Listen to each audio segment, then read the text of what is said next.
السلام علیکم دوستو، امید ہے آپ خیریت سے ہوں گے۔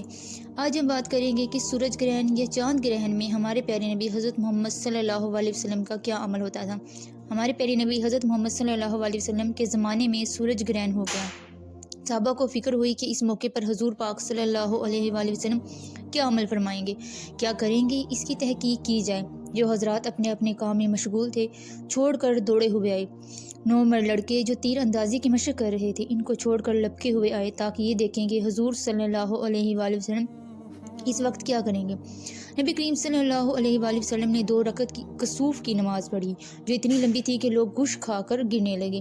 نماز میں نبی کریم صلی اللہ علیہ وآلہ وسلم روتے تھے اور فرماتے تھے، اے رب، کیا آپ نے مجھ سے اس بات کا وعدہ نہیں فرمایا تھا کہ آپ ان لوگوں کو میرے موجود ہوتے ہوئے کبھی عذاب نہ فرمائیں گے اور ایسی حالت میں بھی عذاب نہ دیں گے کہ وہ لوگ استغفار کرتے رہیں۔